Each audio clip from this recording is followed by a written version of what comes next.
எல்லாருக்கும் வணக்கம். ஸ்வர்க்கம், நரகம் இந்த வார்த்தைகளை கேட்டாலே நமக்கு என்ன தோணும்? நாம இறந்த பிறகு போற ஒரு இடம் அப்படிதானே? ஆனா உண்மை அது இல்லன்னா, ஸ்வர்க்கமும் நரகமும் நாம வாழும்போதே நமக்குள்ளேயே நாம உருவாக்குற உலகங்கள்னு சொன்னா நம்புவீங்களா? ஆமா, இந்த ஒரு ஆச்சரியமான விஷயத்தை தான் ஒரு சின்ன கதை மூலியமா நாம இன்னைக்கு புரிஞ்சுக்க போறோம். குரு சிவயோகி ரொம்ப அழகா சொல்றாரு பாருங்க.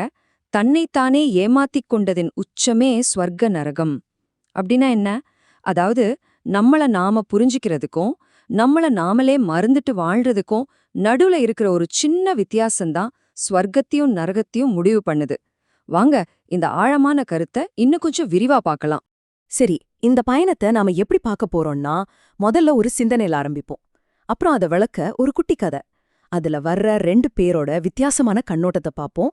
கடைசியா ஒரு முக்கியமான கட்டத்துல அவங்க என்ன உணர்றாங்க, அதிலிருந்து நம்ம பார்வை நம்ம உலகத்தை எப்படி உருமாக்குதுங்கிறத புரிஞ்சுக்கலாம். நாம எல்லாருமே ஒரே பூமியில தான் வாழ்றோம். ஆனா இந்த பூமி உங்களுக்கு எப்படி தெரியுது? சிலருக்கு இது சொர்க்கம், சிலருக்கு இதுவே நரகம். எப்படி இது சாத்தியம்? ஏன்னா உண்மை என்னன்னா, இந்த உலகம் நாம அதை பாக்குற விதத்துல தான் இருக்கு. இங்கதான் விஷயத்தோட ஆணிவேரே இருக்கு. பாருங்க, தன்னை மதிக்கிற ஒருத்தருக்கு இந்த பூமி ஸ்வர்க்கமா தெரியுது. ஆனா தன்னையே மறந்து தன்னை குறைச்சு எடை போடுற ஒருத்தருக்கு இதே பூமி நரகமா மாறுது. இந்த ரெண்டு பாதையில போன ரெண்டு மனிதர்களோட கதையை தான் இப்ப நம்ம பார்க்க போறோம். கற்பனை பண்ணி பாருங்க, ஒரே கிராமம், ஒரே மாதிரியான சூழல். ஆனா அங்க வாழ்ற ரெண்டு பேர், அவங்க ரெண்டு பேரும் வேற வேற உலகத்துல வாழ்றாங்க. இது எப்படிங்க முடியும்? வாங்க கதைக்குள்ள போலாம். இதோ நம்ம கதையோட நாயகர்கள். ஒருத்தர் எப்பவுமே தன்னைத்தானே குறைச்சு நினைச்சுக்கிறவர், இன்னொருத்தர் தன்னை முழுசா மதிக்கிறவர். ஜஸ்ட் இந்த ஒரு சின்ன வேறுபாடு, ஆனா இது அவங்க உலகத்தையே தலைகீழா மாத்திடுச்சு. இதை இப்படி கூட சொல்லலாம். ஒருத்தரோட மனசுல முள் செடி மாதிரி குத்திக்கிட்டே இருக்கு, இன்னொருத்தரோட மனசு பூந்தோட்டம் மாதிரி மலர்ந்து இருக்கு. ஒரு பக்கம் பார்த்தா சுயமதிப்பு இல்லாம இருக்கிறது, இன்னொரு பக்கம் தன்னம்பிக்கையோட இருக்கிறது. இந்த ரெண்டு மனநிலை தான் அவங்க வாழ்க்கை வண்டி எந்த பக்கம் போகணும்னு முடிவு பண்ணுச்சு. சரி, முதல்ல நாம அந்த தன்னைத்தானே குறைச்சிக்கிட்ட மனிதரோட உலகத்துக்குள்ள எட்டி பார்க்கலாம். அவரோட பார்வை, அவரோட உலகம் ஏன் ஒரு நரக மாதிரி இருந்துச்சுன்னு பாப்போம். அவரோட மனநிலை எப்படி இருந்துச்சு தெரியுமா? அவர்கிட்ட என்ன இருந்தாலும் அது பத்தலைங்கிற ஒரு ஏக்கம்.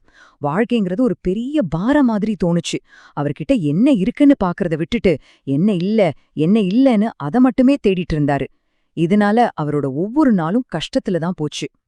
இதோட விளைவு என்ன? வேற எங்க இருந்தோ நரகம் வரல, அவரோட எண்ணங்களே இந்த பூமியிலே அவருக்கு ஒரு நரகத்தை உருவாக்கிடுச்சு. சரி, இப்போ நாணயத்தோட மறுபக்கத்தை பார்க்கலாம். அந்த ரெண்டாவது மனிதரோட உலகம் எப்படி இருந்துச்சு?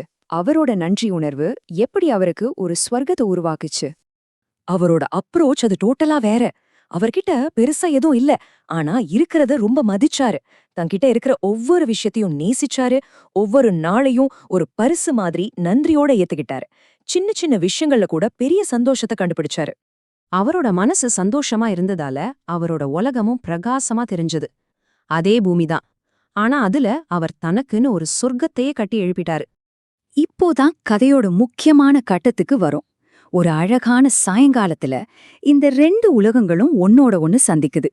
வானத்துல ஒரே சூரிய அஸ்தமனம்தான், ஆனா கண்ணுக்கு முன்னாடி தெரிஞ்சது ரெண்டு வேற வேற காட்சிகள். ஒரு நாள் சாயங்காலம் ரெண்டு பேரும் ஒரே இடத்துல ஒன்னா உட்காந்து சூரியன் மறையறத பாத்துட்டு இருக்காங்க.